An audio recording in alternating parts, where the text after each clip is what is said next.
Yes, people, welcome back to Weekly Surgery. It has been more than enough time. Episode 37. I almost forgot what episode it was because it's been a while. But before we get into it, people, Arsenal talk and England talk with my brother from another mother down under. But before we get into it, people, let's smash the intro. We will get there eventually.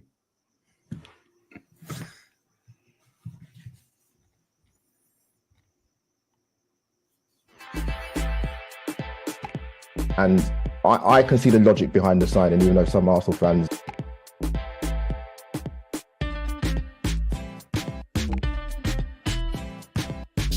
we actually worked a good passage of play. Arsenal and footballing community.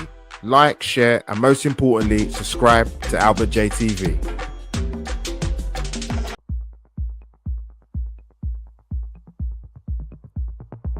Footballing community. Waiting time is now over. The Albert J TV practice is now open.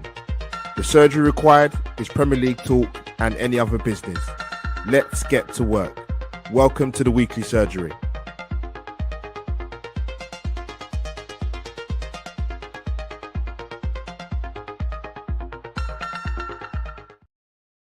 And we are back live at the Albert J TV resident household. Well, the Weekly Surgery resident household. Apologies, people, because I'm late because it's my fault. Not setting up things properly, which is unlike me completely. And it didn't help that I played the wrong intro. Well, I played the right intro, but the second intro was the one I wanted to play, really. But people, smash the like button when you do come in. And obviously, when you watch it back on rerun, smash the like button also and subscribe to Albert J TV. People, Arsenal talk and England talk. We're going to talk England first. I've got no one better than my Australian brother from another mother. Scott, it's been too long. Missed you. How you been, brother? Doing well, my friend. It was an interesting message from you. Can you come on and talk England? It's kind of like asking a Spurs fan to come and analyse Arsenal's title chances. But look, always happy to talk England, Arsenal, ballet, jazz, whatever you want. I will talk it with you because you're a real one. Good to be back with you, man. No, I appreciate it, man. And you know what? I'm with you. I like to get an outside. When I talk about England, I've spoken about England quite a few times with you, having you on sort of tournament shows and obviously the World Cup in Australia, which you had to come. Fair play, you came on after the semi-final defeat of the Lionesses, but I like to get an outside perspective because I you know, as much as people hate international football, I do like it, particularly tournament football. But I was at the game, Scott, as you know, England Albania. Fair play to the Albanian fans, man. I'll tell you what, they came and supported their people. I generally thought it was an away game for England at times. They didn't play, man. They weren't playing. Yeah, I expected a better.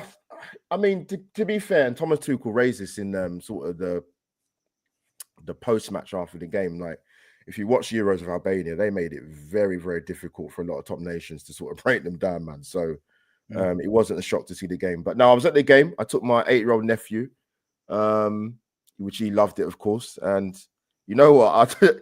We don't really want to go to games, Scott, right? I don't normally, when I'm with my nephew, I take obviously a little carry bag or whatever, but it's been very strict at Wembley. Got to the main bit to walk up to the stairs. One, you got to show your ticket. I'm like, I don't have the ticket because I'm meeting people there. And how am I going to get to the ground otherwise to get to the stadium? Won't let you in. Then you got to drop your bag off at the hotel, which is a 15-minute walk away from the stadium. I was like, oh my God, I've got an 8-year-old with me. I'm like, this is not going well. So we got in just before kickoff. So yeah, people don't take more than one child above the age of 8, below the age of 8. Trust me, it's going to be a long day. I think that's fair. Fair. I've got a 5-year-old. I don't always want to take him with me, to be honest. So, look, mate, rules are rules. But I wanted to ask you, and I was trying to ask you this before the stream, but you didn't want to give me the answer till we hit live eventually. I watched bits and pieces of this game. I'm going to confess straight off the bat, I didn't watch it start to finish. I reckon I watched a good 75% of the game. Good. Were you entertained? It's a tough one because obviously we're coming off the back of a manager that was there for 7-8 years, Gareth Southgate. Too long. Yeah, too long. I thought for an international manager, I think he had one tournament too many. That's my own personal opinion. I thought England started off really positively, actually. But then I think you've seen a lot of the habits you've seen with an England side over the last, I'd say definitely 5 years. And I think appointing Tuchel, in my own personal opinion, I'm going to get your opinion in a minute, Scott. I thought it was a good appointment. I know people get really personal with it not being an English manager, but to me, there were only two outstanding candidates anyway. At the time, I thought it was either going to be Eddie Howe or Graham Potter if you're going to go down the English route. But in terms of like your initial question being entertained, I thought it was a solid enough performance because I took into consideration who England were coming up against. They've actually got some better players than probably what they showed Albania, but when you come into Wembley, playing on a big pitch like that, iconic stadium, you're not going to come and open up, and I didn't expect it to be like that. But I also wanted to sort of throw it back to you in terms of Thomas Tuchel, really. Taking it back to the start, obviously we had Southgate for 7/8 years, but what did you think of the initial appointment when it came through that it's going to be Thomas Tuchel? Yeah, look, if I was an English fan, I'd be happy with that. I mean, you're getting someone with some pedigree. He's won a Champions League, and there's a lot of managers who haven't been able to do that. I think of someone like Arsene Wenger for all those years, one of the absolute greats, but couldn't achieve that. And this is a guy who has won, a guy who has high expectations, and a guy who I think is going to, like in his press conference, he was talking about grit and how he wants his team to have grit. He's going to bring that. And if the players aren't going to match that, he can be cutthroat.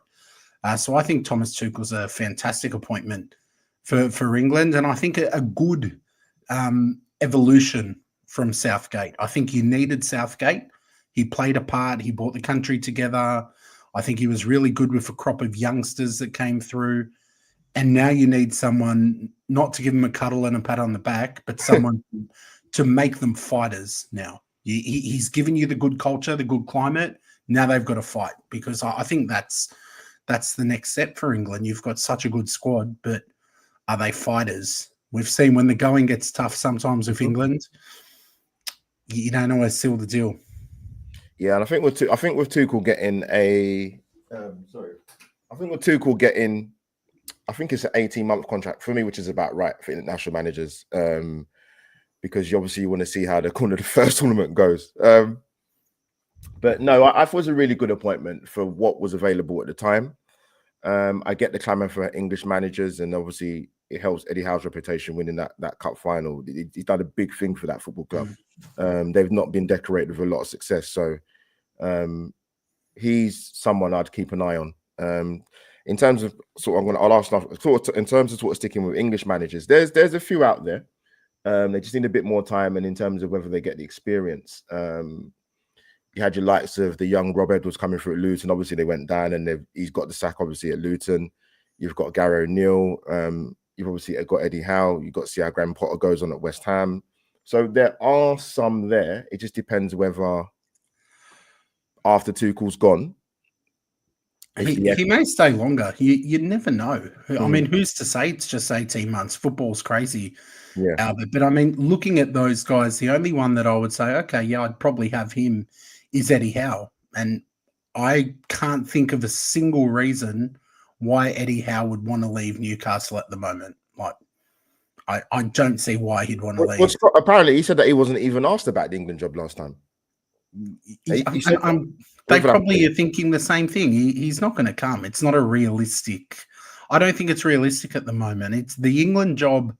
It might seem really attractive to you guys, but I look at England managers and I almost feel sorry for them with the pressure put on the country, the pressure put on the role, the fans, the play. Yeah, Sven spoke about that a lot. He said he didn't. I don't think he was really, as inexperienced as he was, I don't think he was prepared for what was coming. No. It's like the media onslaught side of it. I think it shocked him, to be honest with you. And that's an experienced manager, by the way. Scott, big up Susan in the chat, fellow Aussie. The quick question if you're going to deviate. But I'm going to, Scott, if you want to answer that. I'll answer it very quickly because I don't want to bore the Poms. But at the moment, I would take Albert as manager over Tony Popovich because I'm not a fan of Popper. I would have rather just keep Arnold than Popovich, but no, absolutely would take Ange. Absolutely 100%. Wow. You heard it here first. From one Aussie to another. This is there laughing. This is there. Go on, Suj. Big up, Suj, man. Supporting the channel, man. Yeah, what I like to think, I mentioned this to a few people when I was on the way home from the game against Albania. Cool, long day, man. Jesus, work and then finishing early and going to the game and getting home, drop my nephew back. But what I liked about Thomas Tuchel was it depends what post-match interview you saw. You've had the one that he did with ITV Sports straight afterwards, which is the one I kind of watched, was about 2 or 3 minutes, but it's a 5-minute segment. And you had the one for about 11, 12 minutes that were through Sky Sports. I think, Scott, I'm going to throw it back to you. I think I heard more from him post-match than I would have heard from Gareth Southgate in the time as England manager. That may sound like a stretch to some people, but I think the difference with Tuchel is he is a top manager. And it actually really surprised me when the United vacancy was around. I spoke to a couple of United fans, and they didn't hesitate in saying, "No, we don't want him." I'm like, really? It's like he's a very good manager, and I think with him, he's worked with world-class players, and you've got a number of players in that England setup where you have a top manager, and he carries a very different. What's the word? He carries a very different aura. I love the way he spoke after the match. When they asked him, what did you make of the performance? He's like, not really happy, to be honest with you. And he went intrinsically into it, was why, too much passing, not enough dribbles. He had a good period in the beginning of the game for 6, 7, 8 minutes where he dominated. But there's a lot of things he looked at and thought, you know what? And I think the inclusion, Scott, of Rashford and Foden, in my personal opinion, was to say, like, you know what? Okay. Your senior players in this side. I've looked at this from afar back. I'm now an England manager. I'm going to chuck you in. I'm going to start you. I want to see what you have to offer and see where we go from there. But yeah, what did you make of sort of Tuchel's words after the game? No, I love his mentality, man. We need a few teaspoons full of that at Arsenal at the moment. That mentality, like, he came out, it was a win. And ultimately in these games, you just want to win, right? Winning is the aim. But to be fair, I found parts of the game boring. Like, there was a good portion where you had 100% of the possession, but it was a lot of that backwards, sideways, and he seemed frustrated by it as well. In his system, his players that are out wide in those attacking positions are really important on both ends. He wants them to run at players, and he said that, and he wants them to assist with the defense. So I could see his frustration, and for me, I'm guessing you were probably going to come to this anyway, but Phil Foden is a big problem for you. Wow. He's a massive problem, and under Southgate, I kind of blamed Gareth for not being strong enough to necessarily drop him, but people are blaming Bellingham. You can't drop Bellingham because Bellingham is actually putting in a shift, and you're getting something out of him. Foden is not doing it. And to be fair, I don't think he's ever really done it for England at the level you'd expect. So he's going to be dropped. Scott, I'm going to come in quickly. So, yeah, 44 caps, 4 goals, 8 assists. And I'd fact check this. I hope this is right. They said his last goal contribution for England, if this is right, I'm shocked if it is, but was against Scotland in 2023. I was flabbergasted if that's true for a player of his ability. And Scott, come in, just bring you back in. This is not a coach issue with him. It's not. 44 caps, Scott, and 4 goals, 8 assists. Come in, man. I think Thomas Tuchel was treating this as a bit of a audition for I think Foden and Rashford were probably the 2 players most under the spotlight, as you said, because Harry Kane's not going anywhere. He's going to start. As long as he's walking, he's going to start until he decides not to. He's such a good finisher. But those 2 guys, tell you what, at least Rashford's in something resembling form in the Premier League, but Foden's not. So if one of them needs to be dropped in your next match, it's Foden. that has to go. There's no way in hell you move Bellingham because he's performing. You've just got to drop him. And I don't think Thomas Tuchel's scared of a name or an ego. We've seen that in the past with him. He's a straight shooter. Yeah, no, it's true. I think it's fine enough because obviously big up James Johnson couldn't make it. He's meant to come on, but he had some personal things to take care of. But I think he actually posed it. It's actually him that posed the question to me on weekly surgery. This would have been over. It was before the last Euros, and he asked me about sort of the number 10. Who would you play? And I did say at the time, I think I'm a big Phil Foden fan, by the way. And people know but me and Scott are both Arsenal fans. As you, if you didn't know that already, you definitely know now anyway. But I'm a big fan of Phil Foden, and at the time I was thinking, if you're going to play him in that inverted commas 10 position, or even if you just play him, Scott, in a team wherever you play him, you've got to build a team around him because he's that good. At the time I said that, but then I thought, well, you can't drop Jude Bellingham. And as I mentioned before, this is not a coach thing with Phil Foden. And I'll go back to I don't know if you saw this, Scott, at the time when it was on BBC. England featured one of the games for the Euros, and there's a debate between Michael Richards and Cesc Fabregas about Phil Foden. And obviously Michael Richards is going to kind of, the Phil Foden thing, Man City. But Cesc was saying, no, he needs to take more responsibility and do more. I'm sorry, irrespective of wherever you're playing in the team, to sort of paraphrase him.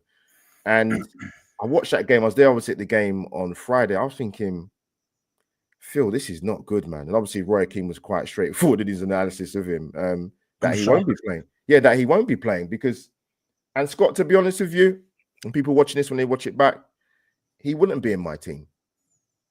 He's not even in your top 5 players. Like, let's be real. There's at least 5 players I can think of who are more important to England than him. And once Saka's back and fit, yeah, Foden's certainly not starting on that wing because Saka will be there. And I mean, like I said, Rashford at least is in some form for club. Not a lot, but he's still there. I just think it's a problem, and it's a talking point. And with the way, like I was saying earlier, the job of England manager, I think, would be a nightmare. The way the media scrutinise everything and the expectations and almost a sense of entitlement. This guy is not good enough and not performing well enough to be there. Now, I'm not saying his England career's over. He may very well hit that purple patch and he might start producing for England, but I think he's going to have to earn that chance off the bench, or, when Bellingham can't be there, he's going to come in. But he certainly hasn't earned it. Not now. No, I hear you. So, coming to sort of, I mean, we couldn't intrinsically talk about the game, but there's a few individuals I want to talk about. This guy, Scott. I'll be honest, like when I was watching him, and obviously, it's a privilege to get to watch these players play live. Obviously, with Bellingham being in Madrid, you don't get to see it week in, week out, as in terms of being at the flesh and in games. But you will soon. Scott, this boy is a serious player, man. He's a physical specimen. The pass for Lewis Skelly's goal was world class.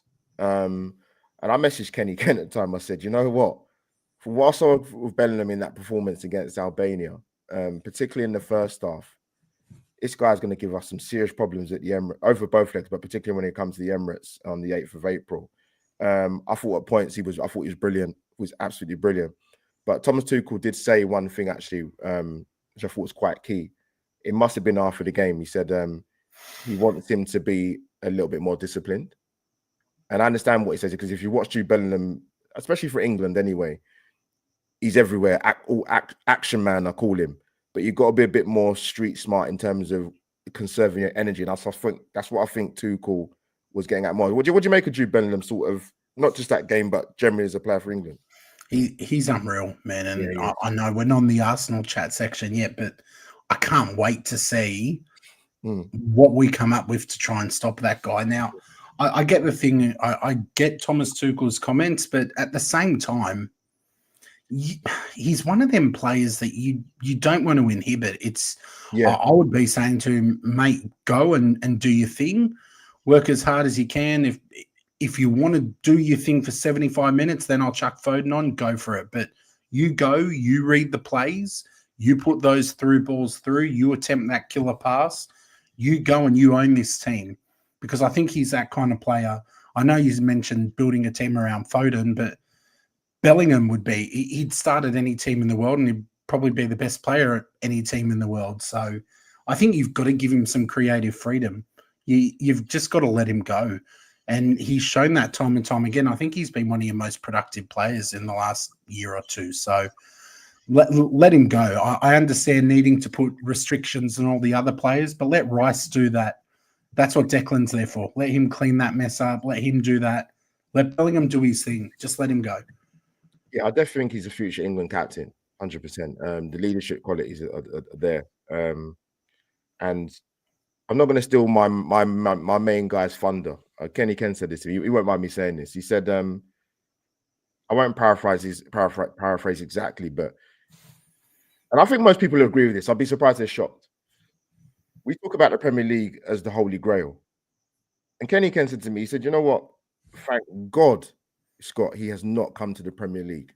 Because unfortunately, and I'm going to say it, there's a lot of coaches in our league that would suffocate and do suffocate the natural talent out of English players or players. Facts. So if he never comes to the Premier League, I'm not going to cry about it. I mean, if he came available to Arsenal, of course I wouldn't want him at the club. But I'd cry, but they'd be tears of happiness. Yeah. So this thing about let him do his thing. He broke through at Birmingham at a very young age. He got the move to Dortmund, going to another country very, very young. He's got a big move to Madrid. Coming to the Premier League is not the Holy Grail. I know there's people that I know that they would want him over here, commercial stuff, commercial this, commercial that, and get Bellingham over here. But you know what? When you work with certain coaches, the talent ID gets sucked out of them. And I think Kenny Ken was spot on when he said that to me. I said, yeah, you're right. I said, I don't want him anywhere near the Premier League anytime soon. Because you would not see the player you've seen in recent years away from the Premier League, in the Premier League, playing at that performance level, working under certain managers. And that includes our manager in terms of Mikel Arteta as well. There's only two places I think he'd flourish. One of them is Liverpool. Yep. And God help us if they ever got him. And I think City he'd flourish as well, to be honest. But again, you're not going to sign him with Foden, right? This is the same conundrum. But I think Liverpool really is the only place where he would come and he would still be Jude Bellingham. I don't see it anywhere else. For us, he'd end up playing right wing back or something, or back playing as stopper or something. But yeah, Liverpool move potentially. But I mean, he's at Real Madrid. It's not like he's playing down the road at my local club, the Oran Park Rovers. It's true, like, because I thought if he comes to the Premier League, the one club I always said I thought it'd be Liverpool. Yeah. And he's still only 21. He's had 41 England caps, man. Unreal talent. Crazy. But no, listen, I watched him play and I thought, there's games I watched him play, Scott, I thought, yeah, he's been brilliant, Jude Bellingham. I thought, no, I watched him on that first half, especially. I thought, wow. And that pass for the goal. And we'll come on to the person who actually scored it. Our boy, Miles Lewis-Skelly. Now, there were rumours that he was going to start at left back. Some people said they were surprised he would start, but I think the left back position, there's only two players I look at that would take that shirt. It'd be either Miles Lewis-Skelly or young Lewis Hall at Newcastle. Two brilliant fullbacks. But I messaged quite a few people at the time, Scott, to be there to witness his first game. And not only that, for him to actually get on the score sheet and score was unbelievable. And this picture, I think, will become iconic. Del Llewellyn, if you're watching, the quality man you are, the illustration man you are, that's the picture you want to see, man. Me personally, a fantastic, fantastic moment. And I think, Scott, coming to you, it was summed up when I was listening to sort of the highlight reel snip commentary from BBC 5 Live. I think it was Matthew Upson and Leon Osman. And they said, you know what? I'm watching him play and he looks like he's got an Arsenal shirt on. There's no difference. And that's the biggest compliment you can pay him. And big up Thomas Tuchel for starting him. And honestly, that moment he scored. Oh, unbelievable. You know how I told you I was watching 75%? That was part of my 75%. Good.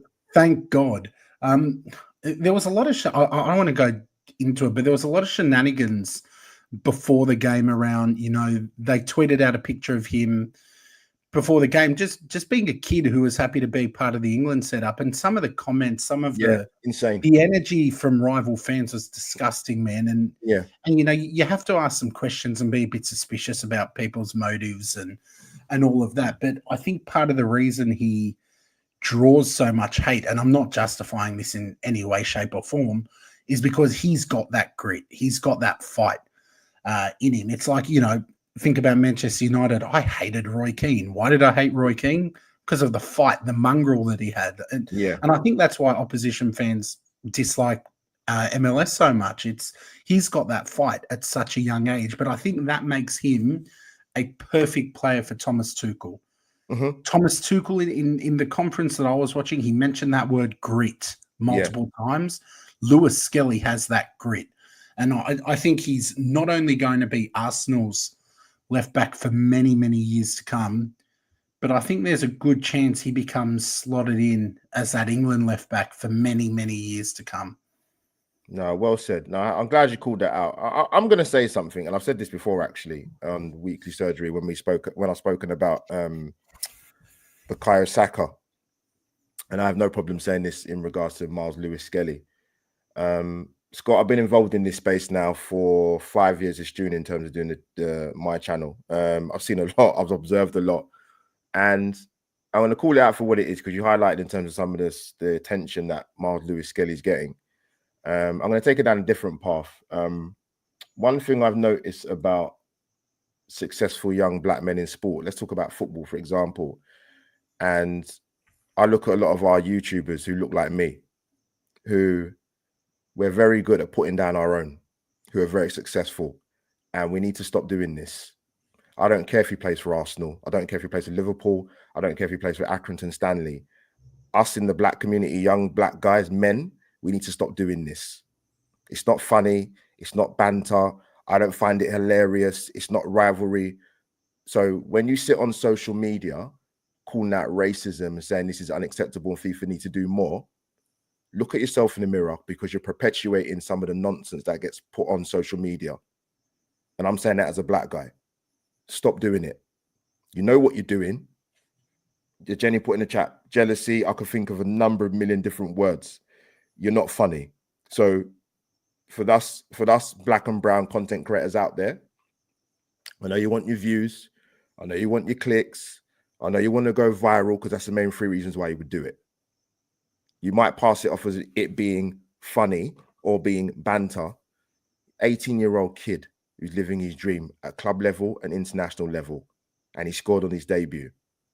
What have you got to say now? So yeah, we need to do better in our community. We need to do a lot better because you know what? It's not good enough and it's not acceptable.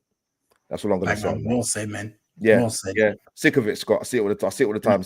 And I'd wonder how many people who were very quick to throw hate his way celebrated when that goal hit the back of the net.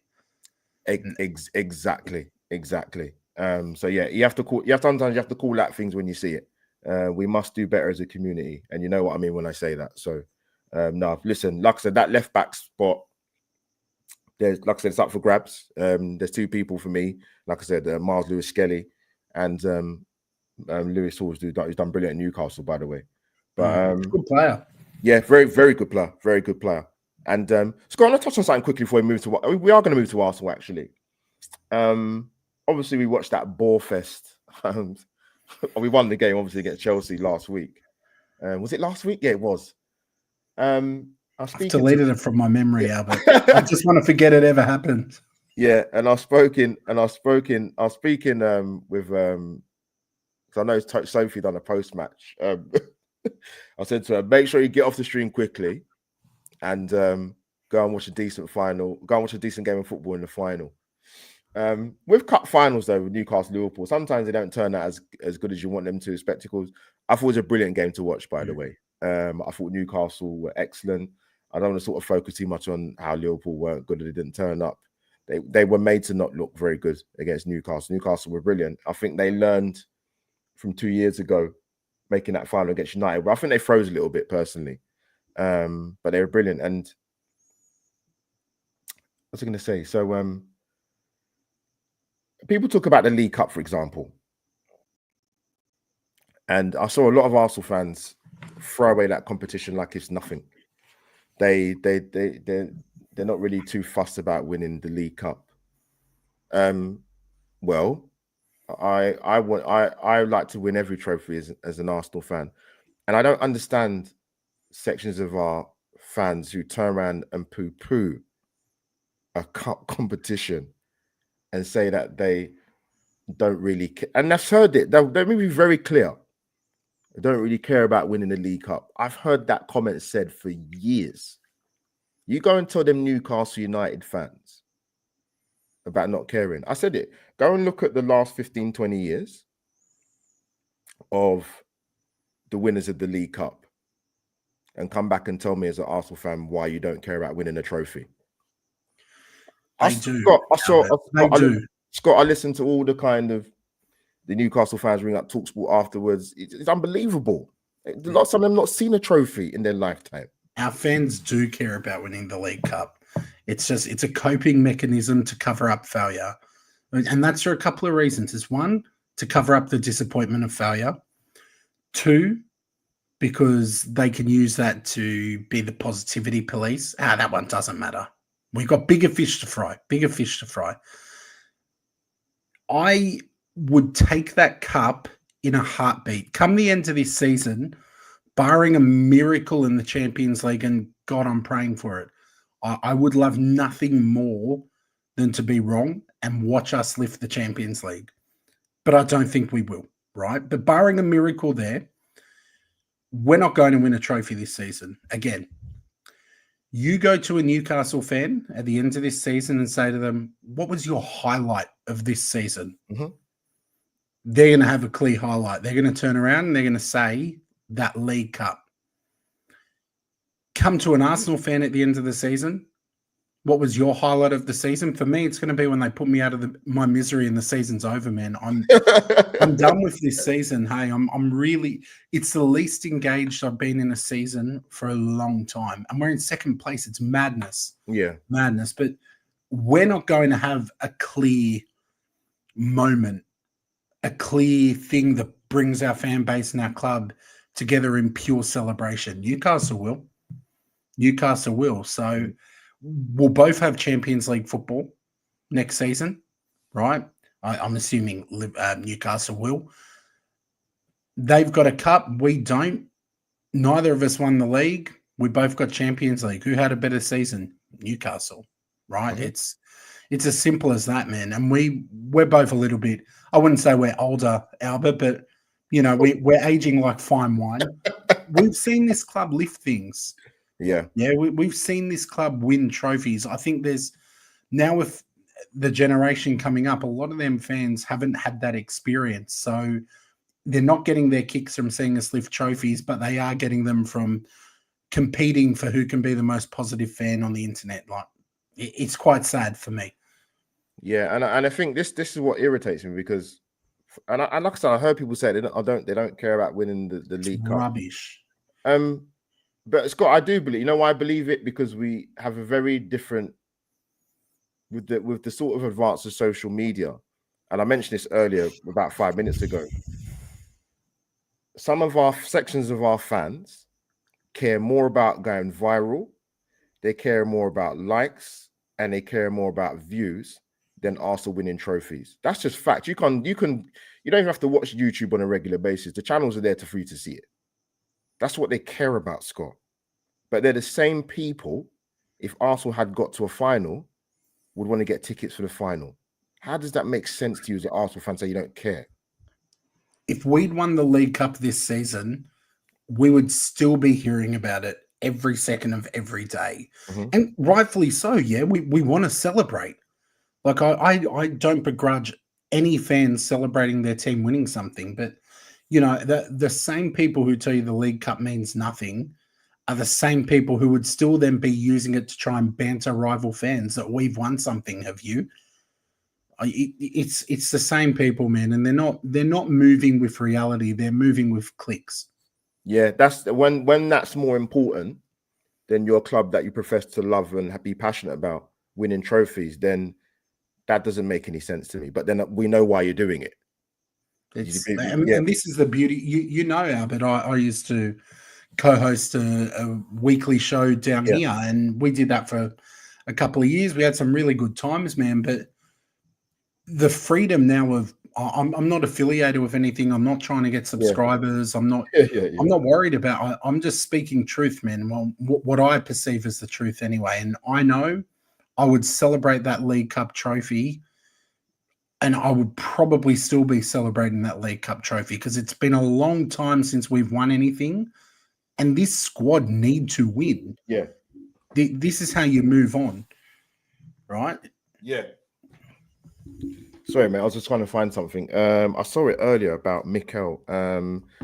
It was about 3 days ago. They put out a thing on BBC Sport. If I can find it, I'll talk about something else and I'll try and find it on my phone if I can find it. I did screenshot it, so if I can find it, if I can see it. But no, I was also to talk to you about the manager, Scott, in regards to where you are with him. I'll give you a bit more context to it. I'm trying to find that thing off. I'm going to screenshot it. I'm going to find it. I'm going to tell you. Bear with me if I can find it. Have I got it here? Yeah, it was asking sort of Arsenal fans' views. This is on the BBC Sport website 3 days ago. Defensive stability or culture. What has Arteta improved? And they said you can't sort of, in terms of a weakness, you can't mention a striker. So some fans sort of came in. I won't give their names, but if I can find what the person said, I'll tell you in a minute. So yeah, Scott, in terms of Mikel, where are you at? I'll give you a bit of context. So I went on to Hybrid Squad with Sophie. It was after the was it the Chelsea game? Yeah, it would have been. Yeah, it would have been the 1-0 win. And I think I even mentioned it before. And I said, in terms of the manager, this is my own personal opinion. I said, look, regardless whether you are a team that is challenging, you're a team that is mid-table, or you're a team that consistently sort of in the relegation battle or whatever, whoever the manager is, I just look at regardless what you think of the Arsenal players, whether they're good enough or you don't think they're good enough. That's not the point I'm making. The point I'm making is I just feel we're at a conjunction now with the manager and the players where sometimes players need to hear a new voice. They need to hear a new set of tactics. They need to see a new setup. And that's why I think I'm with the manager. It's not to say, let me be very, very clear, because there are a lot of passion merchants who get upset when you label any type of criticism or negativity towards the manager. That's not to discount where Arsenal were when he took over to where we are now. Let's be adults and be logical about this, people. Let's not get too over emotional or sensitive. But sometimes, even in success, you might need to hear a new voice. Klopp at Liverpool, bringing Arne Slot. So there's different spectrums of it. It's not just a case of to say, oh, who would you get out there? Let's be grown-ups about this. If Mikel Arteta, when he does eventually move on or whatever, we had one of the greatest managers in some people's eyes in terms of Arsene Wenger. Jenny, you're in the chat. Scott, you might remember this. Listen, remember the newspaper headlines. Arsene who? Nobody had heard of him. Yes, he'd managed at Monaco before, but let's be really honest, we had never heard of him. Even the Arsenal players had never heard of him. So when they got the time, so you can move on. Like, let's stop this kind of. I don't really get the kind of, and I said the word cult following of him. I don't get it. I don't care whether he played for our club. I don't care whether you think he was a good player or he wasn't. That's irrelevant to me. But this whole thing of some people say give him another season, Scott. Last season they said that, give him another season. And the one before. Where are you with it in terms of Mikel? I don't get the cult following either, because I have Mikel on the back of one of my jerseys, like back in the day. He was a good player. He was a tidy player. He did a job. He wasn't the kind of guy who won you a game, but he wasn't the kind of guy that lost you a game, right? Yeah. He was just a good player. I don't understand the cult following, though. I could understand if Thierry Henry was our gaffer a cult following of him, because, man, that guy's been responsible for some of the greatest things I've ever seen happen on a football pitch. I could understand a cult mentality if Patrick Vieira was our gaffer. But I could understand it with these guys. I don't get it with Mikel. Now, for me, it's very simple. I think multiple things can be true at once. And a lot of the time, this argument goes, if you say you want to change, this argument goes to, oh, you're a hater. He's done such a good job. Two things can be true at once. I can acknowledge that he has built what I think is a good squad that should be winning things. But at the same time, I think, a little bit like Gareth Southgate with England, he's taken them as far as he can. He's had a really positive impact. He's brought together the fan base, probably a little bit too much in some circles, but he's done good things. But now I think it's time for change. Although I'm not going to go back on what I always, at the start of the season, I've done this the last 3 or 4 seasons, I'll give my minimum expectations. Minimum expectations based on the squad, based on the hype Arteta gets, and based on the fact that we can't blame the Cronkies. The Cronkies have given him a lot of money to spend. Yeah, Arsene Wenger never got that luxury. He was never given money to spend. Neither was Emery to this extent. So my minimum expectations, Albert, were simple. I wanted to be in a title challenge, which we have. I'm in a very weak one. But I wanted a cup. I said a cup or a Champions League final, I'd settle with. And I don't think we're going to get either of those things, to be honest.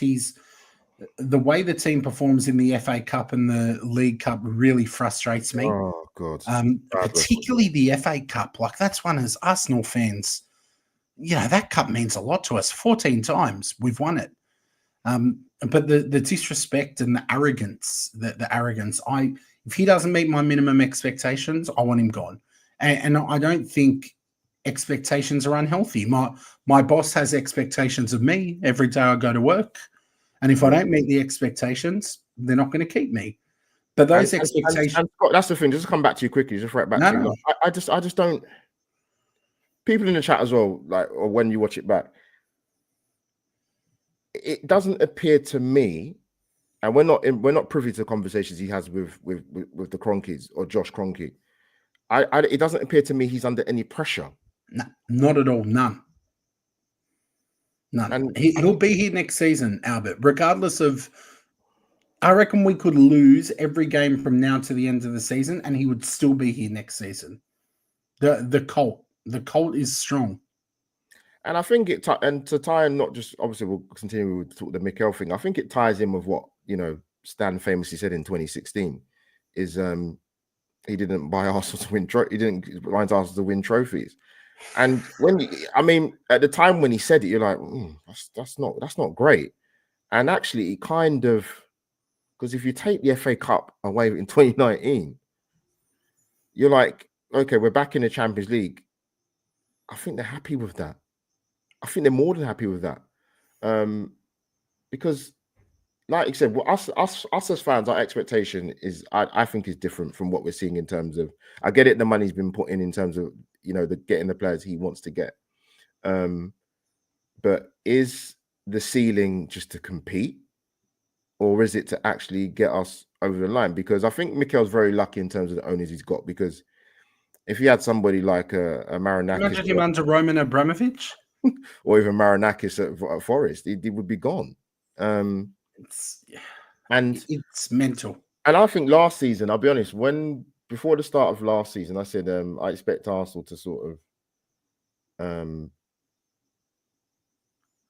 obviously compete in the Premier League, but also the domestic cup competition record is not great. It's not great. I think they said we have not made it past the third or fourth round of the FA Cup for quite a number of years, which is quite a damning record, man. But yeah, Scott, I managed to find it actually. The thing, like I said, I saw 3 days ago on defensive stability or culture. What has Mikel Arteta improved? ?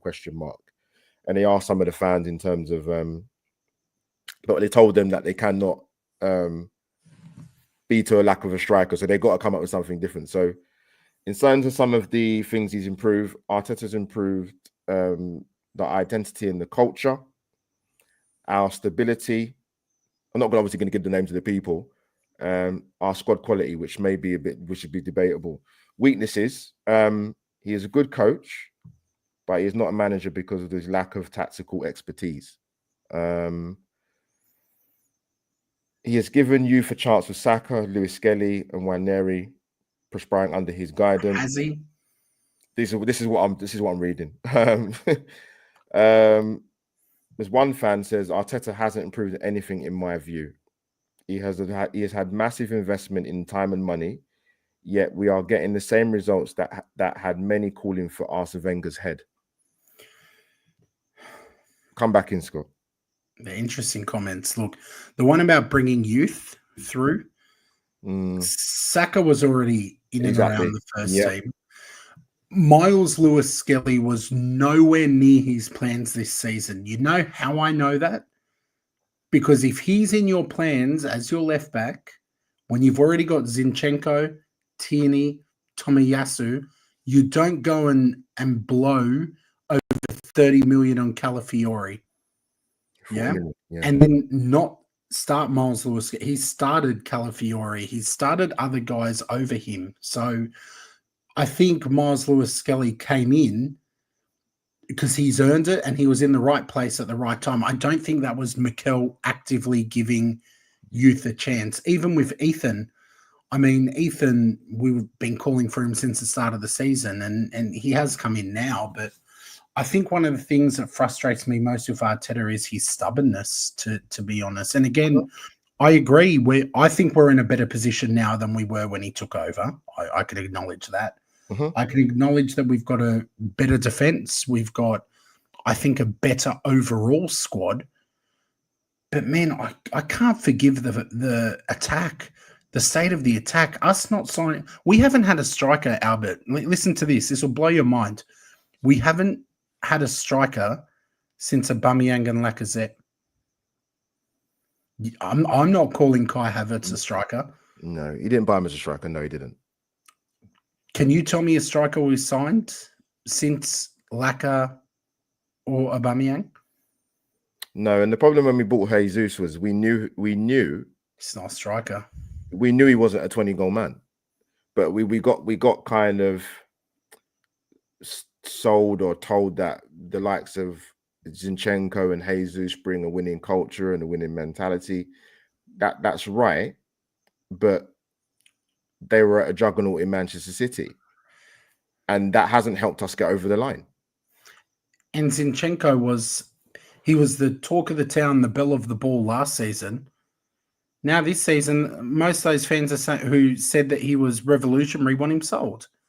Like you can see his stubbornness from certain positions. Not signing a striker, that's him wanting to do what Pep did, win the league without a striker. Look, I can do it too. All the left backs, it's unreal. You're bringing on left backs to change a game. It's insane. It's insane. Yeah, I actually still think now I would be starting Miles Lewis Skelly, right? But I think our next best left back is Kieran Tierney. Yeah, exactly. Kieran Tierney is the best defensive left back we have. Miles Lewis Skelly is the best on both ends. Yeah, but if Scott, the thing is, Scott, Mikel's so obsessed with ball retention and physicality. That's how we end up losing games a lot of the time when we have 80% possession or drawing. Because no point having it. What's the point? Right. Scott, you're right. And Jenny touched in the chat. Sophie mentioned this in terms of like Lewis Skelly and Ethan Waneri. He hasn't brought through the youth. They've played because of injuries. He's not brought them through and thought, you know what, he's ready. He's ready. Because even if you look at if you look at Ethan over the last couple of games where he really should have started over someone like Leandro Trossard. He really, really should have started, irrespective of whoever we were playing. And he's on the bench. You're not protecting him. We've got 9 games to go of the season. What are you talking about?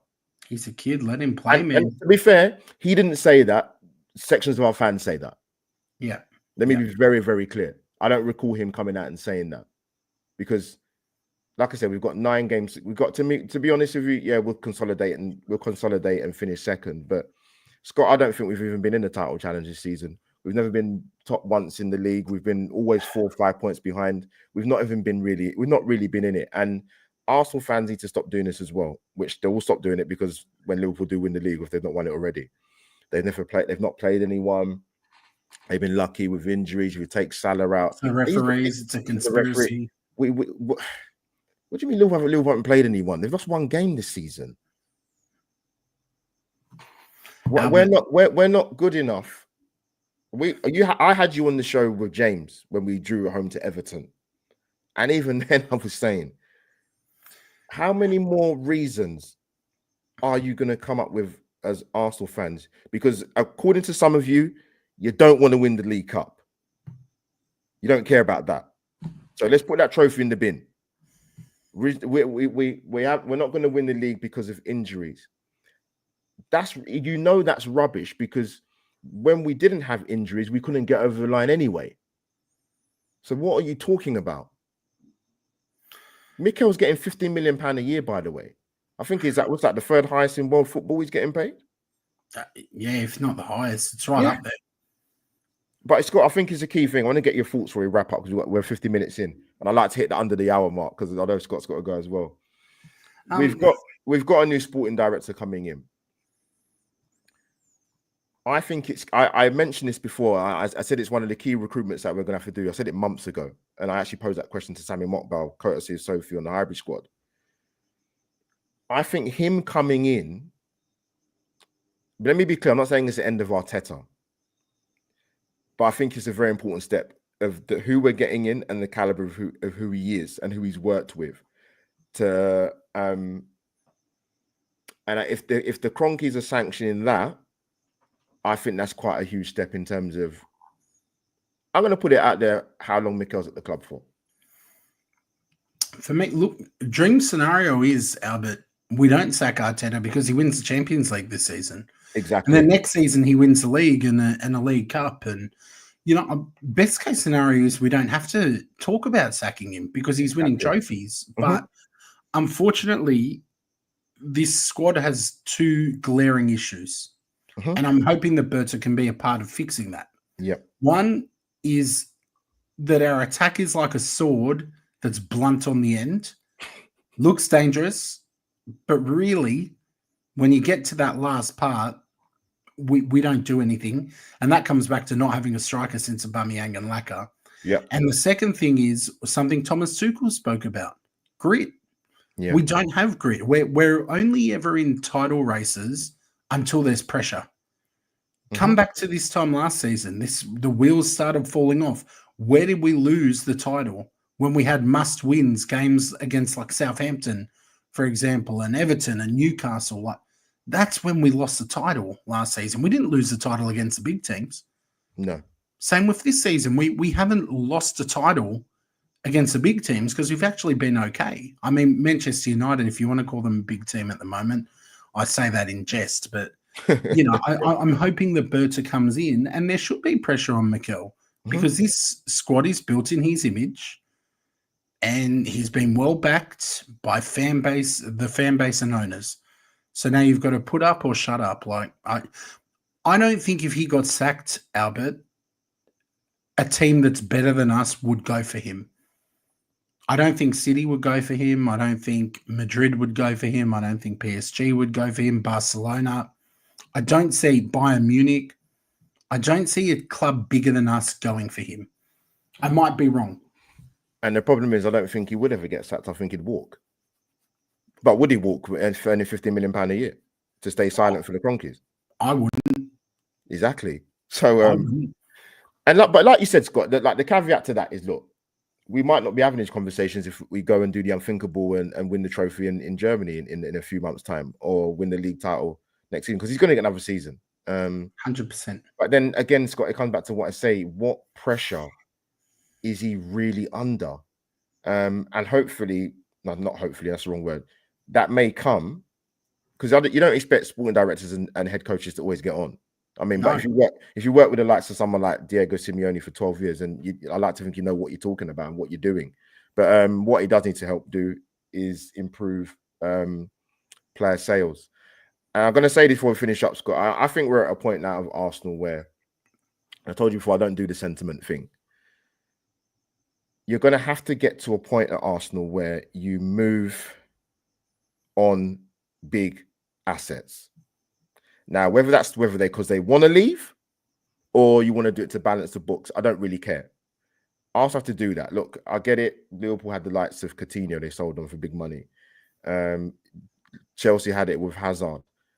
Scott, we're going to have to start doing that because the argument before was that we don't have any players of quality to sell. We do. Now, I'm not saying we actively go out and sell. I think if you're looking at surplus requirements or getting better immediately, I've said it before, so this is nothing new, by the way, is you look at someone like Martinelli, moving him on and upgrading. If you talk about Martin Odegaard in terms of someone that you might think that's someone that might want to move on, that might upset a lot of Arsenal fans because they like him. I'm not saying he's not a good player. Let me be very, very clear. But I'm talking about from a business point of view that Arsenal needs to be better at making big money sales. And you're going to have to do that at some point.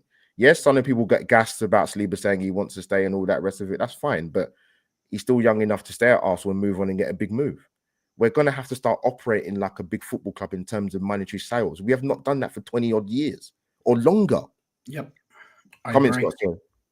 No, look, I think we're at that point where we've got to we need to now go for a couple more signings in that Declan Rice bracket. Those big money signings that are front page news everywhere. Like, that's what we've got to do. I think Martinelli is probably a good one to start with. He's someone who would still command a big price tag because he's young, got a lot of potential, Brazil international.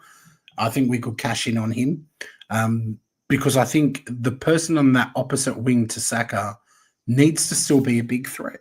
And I don't think Trossard's a good starter. I think he should be on the bench for squad depth. I think he'd be gone, Scott, Possibly, yeah. He seems to want to start, but he doesn't give us the same when he starts compared to as a sub. And I think, controversial, but I think Gabriel has been our best defender this season. I think he's outshone Saliba. And realistically, I don't see us being able to keep William Saliba for any longer than 3 more seasons max, particularly if we're not winning big cups. Yeah, well said. If Madrid come at us with 110, 120 million, I'd let him go. They will, because Militao's had 2 ACLs in 2 years. I would let him go. And again, I'm not saying I want him to go. But it's from a logical perspective, thinking of how a football club runs.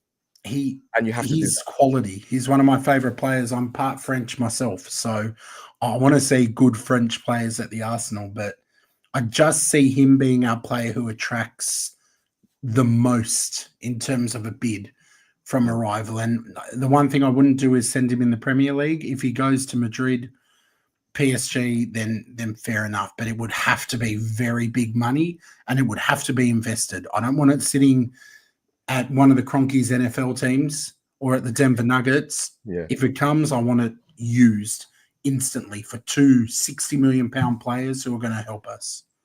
No, well said. Well said, Scott. Scott, this has been a blast. 58 minutes counting. Always.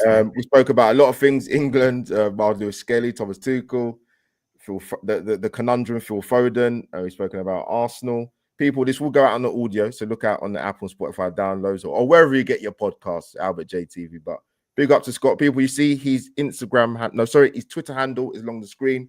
Follow my main man. Boogie, lots of love, bro. Thank you for coming on, man. I appreciate it. Take it easy. But people, the weekly surgery is now closed. Episode 37, I believe it was.